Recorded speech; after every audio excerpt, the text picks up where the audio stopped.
Yuk, balik lagi dengan gue Bayu Tabusala di Ekonom Pemalas. Kali ini gue mau bahas exit story lagi mengenai investasi gue, dan sampai saat ini gue belum bisa menggantikan investasi ini karena belum nemu lagi aja sih. Gue keluar dari SMDR. Beberapa dari kalian mungkin udah pernah ada yang tahu, karena gue sering banget cerita soal hal ini. Tapi ya gue keluar dari SMDR setelah masuk mungkin kayak dari bulan Januari. Jadi cuma sekian bulan doang. Tadinya gue mau jadiin jangka panjang, tapi apa mau dikata, trigger sale terjadi. Dan here's the story kenapa gue masuk, kenapa gue keluar, dan apa pelajaran yang bisa diambil. So pertama kali adalah masuknya. Kenapa masuk? Karena satu, PI-nya murah, kedua gua baru bisa melihat bahwa ada similarity antara kapal yang diangkut menggunakan pendapatan dari SMDR dengan call ataupun komoditi yang terjadi. Itu yang pertama. Yang kedua, gue ngelihat dari adanya kenaikan dari harga dari kapal itu sendiri.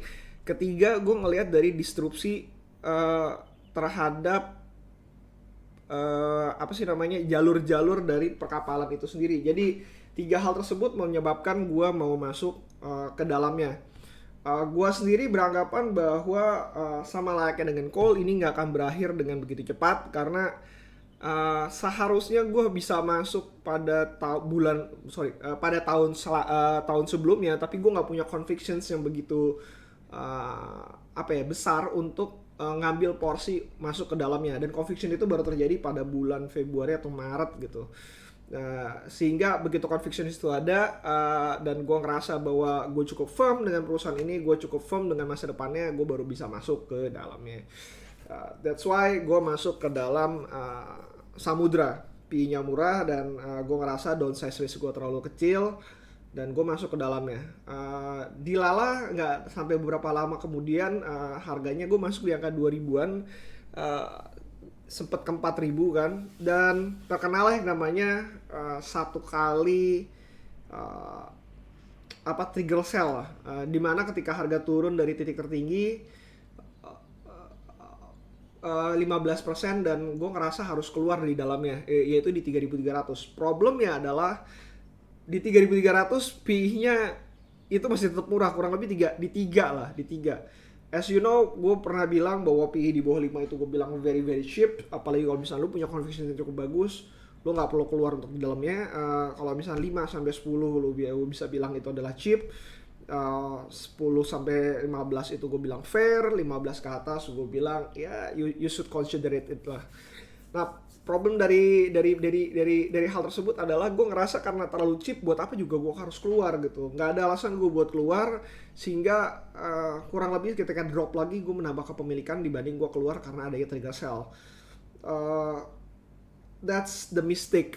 Dan seperti yang lo ketahuin, harga SMDR turun akibat satu hal yang paling lucu banget, kayak dividen 50 perak doang mengakibatkan harganya turun. Tapi kan setidaknya kalau misalnya lu ngomongin tentang value investing, lu beranggapan bahwa kalau lu bukan beli sebuah saham, tapi lu beli dari bagian dari sebuah perusahaan. Sehingga kalau misalkan nggak dapat dividennya, at least gue masih pegang sebuah perusahaan tersebut. Nah, that's it. Gue ngerasa kayak ini juga menarik sih gitu. Terus berikutnya lagi sih, sebenarnya gue ngelihat dari sisi gue seneng banget dengan perusahaan seperti yang Peter Lynch bilang, katanya kalau misalkan insidernya ikutan membeli, artinya ada sesuatu yang menarik di perusahaan tersebut. Ada sesuatu yang menarik bukan berarti perusahaan tersebut jadi menarik, tapi sesuatu yang menarik karena insider itu beranggapan bahwa dia tahu sesuatu yang sebenarnya kita nggak tahu. Dan that's why gue juga ikut masuk ke dalamnya. Dilala akhirnya gue nggak jadi untung like 57 atau 60%. Gue justru harusnya exit lagi, itu first trigger gue setelah drop 15%. Gue bikin trigger gue naik ke 30%, jadi gue harusnya keluar di 2800, dan gue gak keluar lagi. Kenapa gue bilang drop di 30%, gue harus keluar? Karena Itu adalah trigger menurut gue, kayak trigger paling besar ketika perusahaan saham drop 30%. You should consider it untuk lihat lagi perusahaan itu seperti apa. Terus harga mulai naik dari 2000 lagi, 2000 juga gue melakukan koleksi, 2000 naik menjadi hampir 3000, dan akhirnya gue kena second trigger exit, yaitu pada saat kemarin di 2600 something, 2600 something, dan akhirnya gue keluar. Why? Gue ngerasa kayak gini sih, technical exit ini itu bukan sebagai hal yang untuk dilanggar sih. Jadi kalau misalkan dari sisi gue merasa kalau kalian punya technical exit juga sama seperti gue, yang harus kalian lakukan adalah kalau memang bisa keluar ya keluar aja. It's okay harganya mahal, murah ataupun segala macam, lu keluar dulu. You should consider it lagi dengan kepala lebih dingin. Apakah lu mau masuk ke dalamnya? Bukan ketika lu memiliki sahamnya dan ketika lu mengconsider lagi ketika apakah gue harus menambah kepemilikan.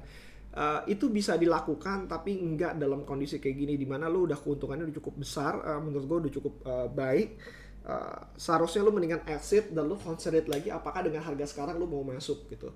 Itu jauh lebih baik dibanding lu tidak exit sehingga lu kehilangan profit lu. Ya gak rugi juga sih, cuma kehilangan profit aja.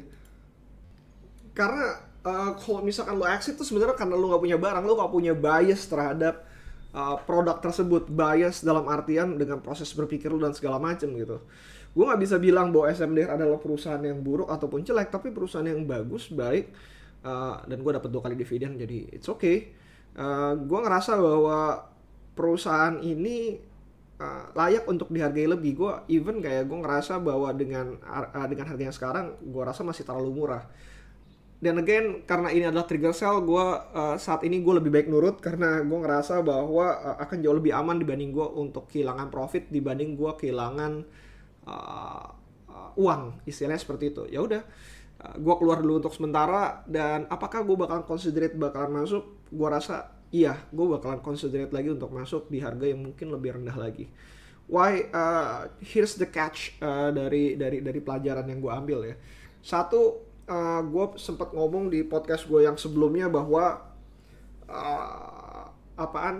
inflasi tuh bakalan cukup lama ada di Indonesia ataupun di ini, karena semuanya globally secara keseluruhan inflasi terjadi. Dan kalau misalkan lo ngomongin masalah angkutan, transportasi, kontainer dan segala macam, ketika harganya sudah naik, kemungkinan besar untuk let's say kayak turun itu bakalan rumit gitu, itu bakalan susah. Jauh lebih baik mereka akan menahan di harga yang mungkin lebih murah tapi nggak terlalu murah banget gitu, dibanding mereka menurunkan harga jor-joran sehingga mereka nggak profit sama sekali.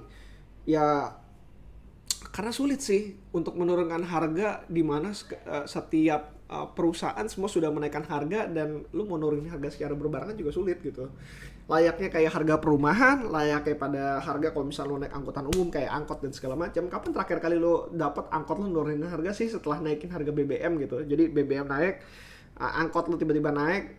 Gue sempat pernah kejadian kayak di Bogor, kayak BBM-nya nggak jadi naik tapi harga angkot udah keburu naik gitu, dan nggak diturunin juga.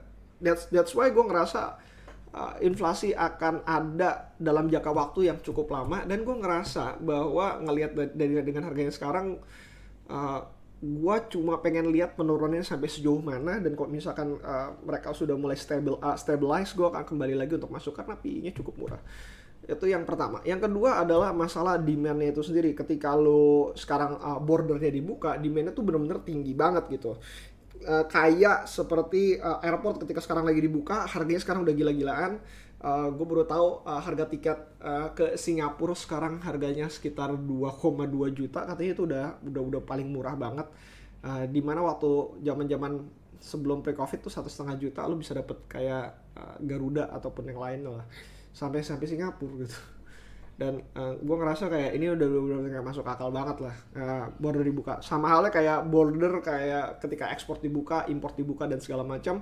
Ya semua orang pengen ngirim barang, semua orang masih pengen profit dan segala macam, dan transaksi mulai terjadi.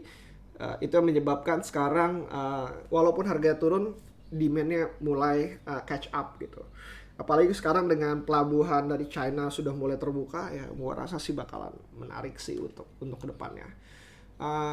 Dan berhubung gue males untuk ngelihat masa depan, gue merasa bahwa beli di harga yang lebih murah jauh lebih baik dibanding gue memprediksikan masa depan. Karena resiko itu terletak dari ketidaktahuan gue terhadap sesuatu yang sebenarnya benar-benar gue nggak tahu gitu. Ya kalau misalkan gue tahu terhadap resikonya dan gue ambil, kayak itu bukan resiko lagi sih, kayak lu mesti mitigasi aja.